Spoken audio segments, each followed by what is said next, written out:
ng mga kumpanyang pagmamay-ari ng mga go.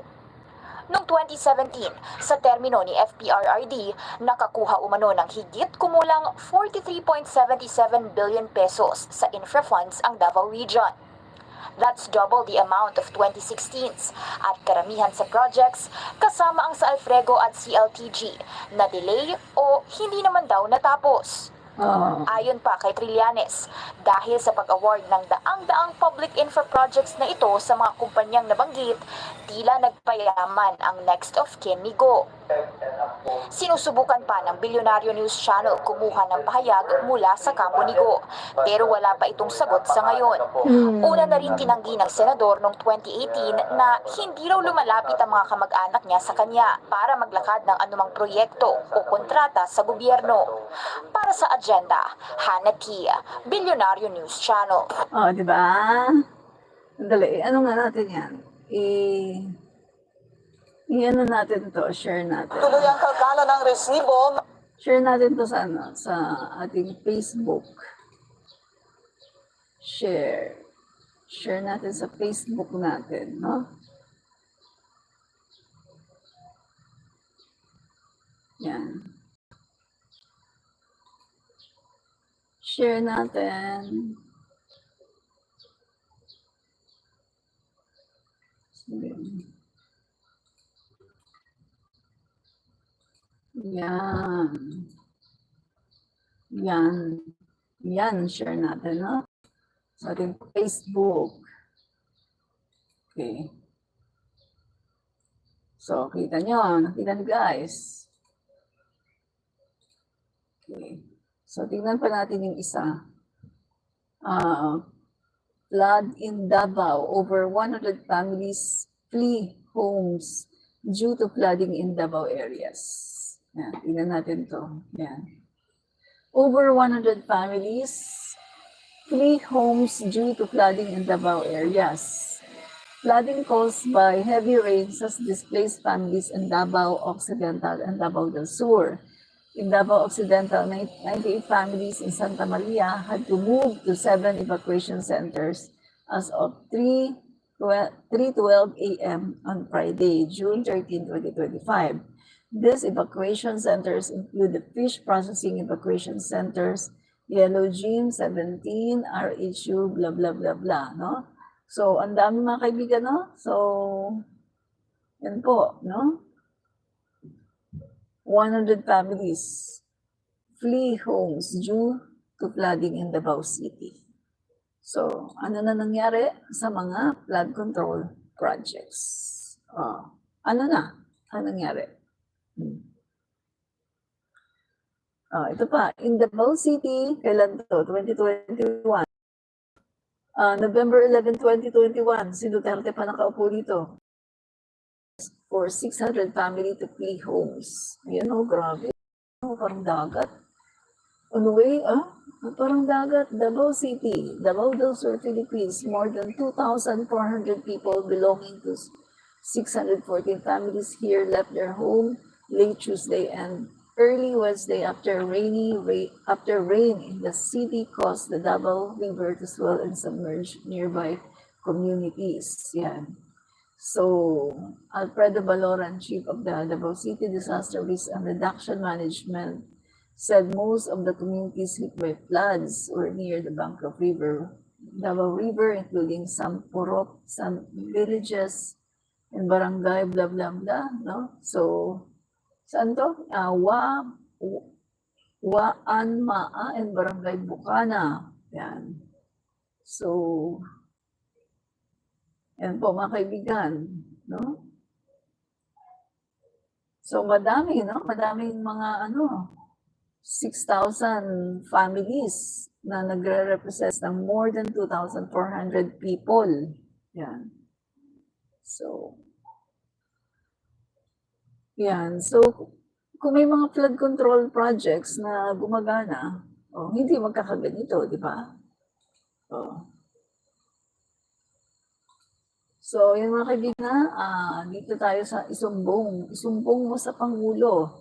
So, ito po, meron pong website, no, mga kaibigan, sa isumbong mo sa Pangulo. Nandito po yung mga website. Ang sabi po ng Pangulo, mahiya naman kayo sa inyong kapwa Pilipino.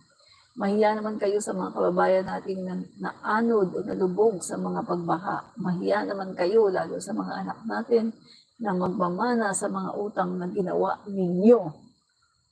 Sino bang umutang ng napakalaki? Si Duterte. Ang utang ng napakalaki. O, di ba? So, ilan ang utang ni Duterte? Napakalaki. 7 trillion plus ang utang ni Duterte. Si PBBM nagmana ng 13 trillion plus. Ano? Di ba? Yun po mga kaibigan, no? So, ang sabi pa dito,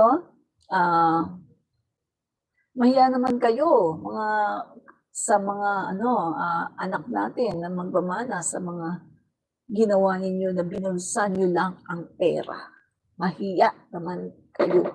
No? So President Ferdinand R. Marcos Jr. in his 4th State of the Nation Address, July 28, 2025, Batasang Pambansa, Quezon City. No? So ayan po ang isumbong mo sa Pangulo. So i-report, mag-report po mga kaibigan. Nandito yung mga list of flood control projects. No? So, tingnan natin yung mga flood control projects dito. Construction of flood mitigation. Yan. So, nandito nga siya. Oo. Nandito siya, guys. Okay. Okay, ang dami nga, Maganda itong ginagawa ngayon ng Marcos admin. Okay.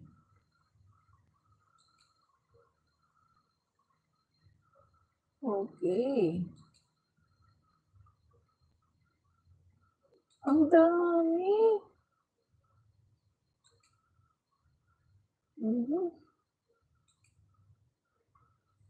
Yan.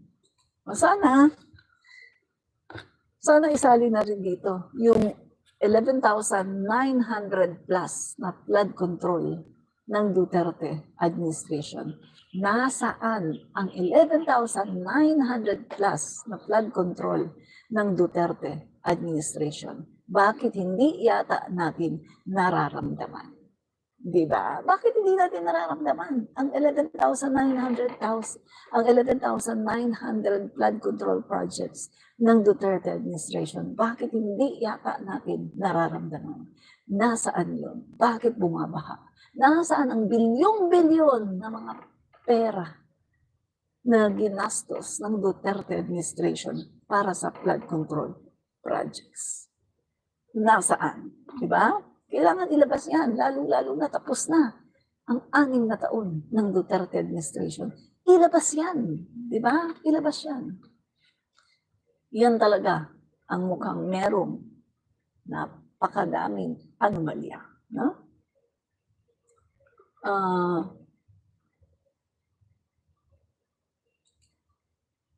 Grabe, di ba? So, ang ganda ng ginawa ngayon ng Pangulo natin.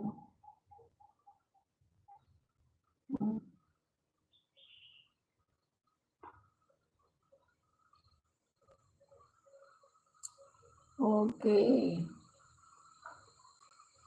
Maganda to. Meron pang mapa. May mapa pa talaga. Kompleto. Ang ganda. Maganda yung, grabe, genius ang Pangulo natin. Genius talaga. Gawa niya ganito. Our president is a genius. Mapalad tayo na nagkaroon tayo ngayon ng presidente na ganito. Napakagaling.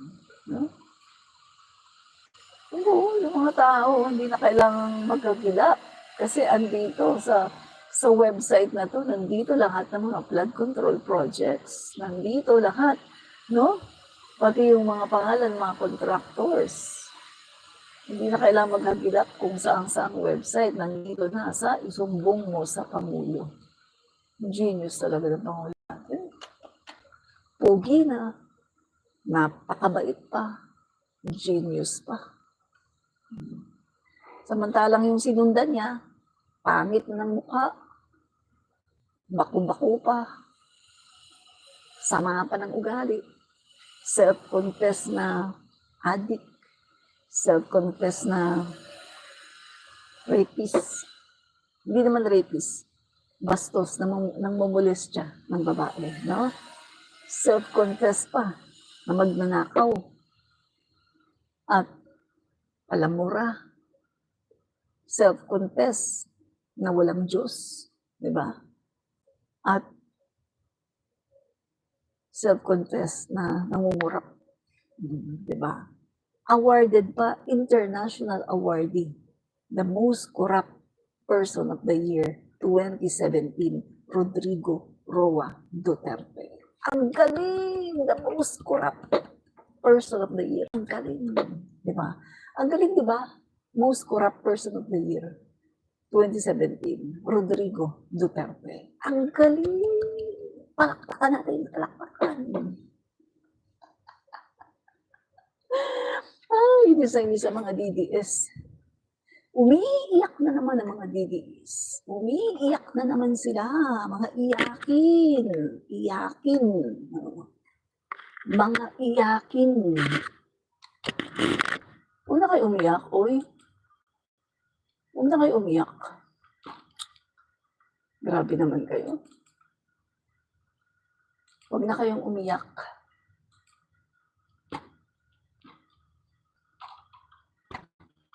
Ay, naku mga...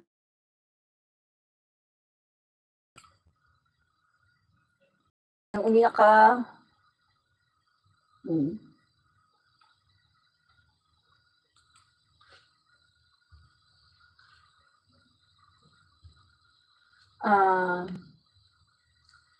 Ito, yan. Tingnan natin, meron na namang inilabas yung Pangulo. Grabe, Ito, tingnan, official receipts na nagpapatunay na nagbayad ang DPWH Bulacan First District Engineering Office na higit 55 million sa Sims Construction Trading para sa isang flood control project sa Barangay Pial, Baliwag, Bulacan. Inilahad ni PBBM na ito isang ghost project matapos niyang matanggap ang report at ininspeksyon ang lugar kung saan ito dapat nakatayo. Ayon sa Pangulo, walang materyales, walang equipment at walang itinayong pader. Kahit na idineklara itong 100% complete at fully paid na sa record. Grabe, So, eto, nagbayad nga ang DPWH, mga kaibigan. Nandito yung resibo. So, eto, wala na. Patay ka na ngayon. Kasi may resibo. Nandito yung resibo na sila ay kumubra ng pera sa DPWH. So, mananagot itong contractor na to, no? Mananagot ito. Yan. So, malinaw na malinaw dito. Diba? So guys, only in the time of President Marcos Jr., pinapanagot ng totoo ang mga salarin, ang mga korap. Diba? Only in the time of President Marcos Jr. Hindi katulad sa panahon ni Duterte, iniimbestigahan ng Parmali, nagalit si Digong. Huwag daw imbestigahan ng Parmali. Pinaimbestigahan si Michael Yang kasi sangkot sa droga. Sa Cebu Laboratory, naggalit si Digong. Hindi daw. Kasi si Michael Yang daw, negosyante lang daw yan. Diba? Yan si Digong. Kinukonsinti ang mga kriminal at ang mga tiwali. Kinukonsinti at kanyang pinagtatanggol. Yan si Digong. Diba? Okay. So, ito ang sabi ng Pangulo. Pangulong Ferdinand R. Marcos Jr. hindi lang dismayado kundi galit sa ininspeksyong reinforced concrete river wall project sa Barangay Pial, Baliwag, Bulacan. na na-discover isang ghost project. I'm getting very angry. What is happening here? Biruin mo, wala talaga. 220 meters, 55 million completed ang record ng Public Works. Walang ginawa kahit isang araw, hindi nagtrabaho. Wala kang makikita kahit na ano. President Ferdinand R. Marcos Jr. during his inspection of the reinforced concrete river wall project, Barangay Pial Baliwag, Bulacan. Guys, ito ang Pangulo na kailangan natin habang buhay. No? Sana hindi na siya matanggal sa pagkapangulo. Ito, ganitong Pangulo kailangan natin forever. Yung hindi nangungunsinti ng tiwali. Yung walang record ng mga tiwaling confidential funds.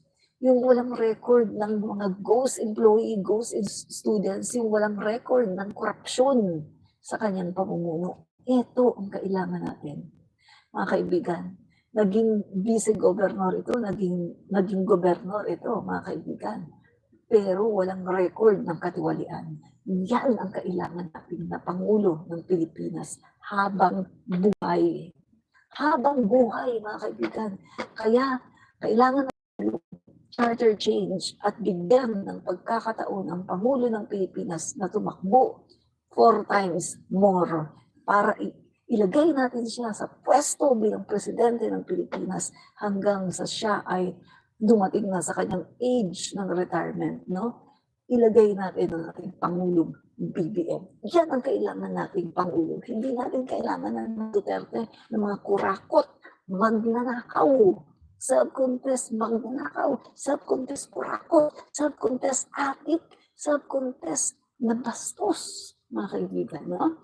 Hindi natin kailangan ng ganyang klase. Ang kailangan natin ay ganitong klase na presidente ng Pilipinas na talagang lumalaban sa korupsyon.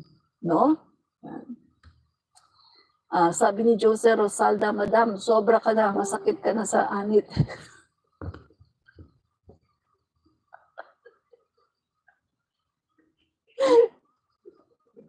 Sabi ni Jose Rosalda, sobra na ba? Masakit na daw ako sa anit. Nelly Villaruz. Correct, malaking.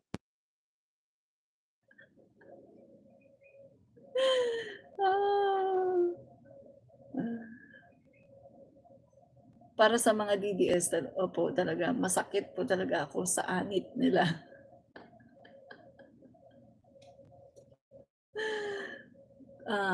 Nelly Villaruz, correct ka po, God knows everything. Ang masama ay kailanman di magwawagi. God bless. Salamat po, God bless din po. Ay, nako. Uy, guys, no, naka 1 oras at 16 minutes na pala tayo. So, ganyan na lang po muna tayo, mga kaibigan. Babalik po tayo mamaya for another topic. Ito po muli si Admin Rich, komentarista. Fight fake news, expose the truth. Bye-bye and God bless.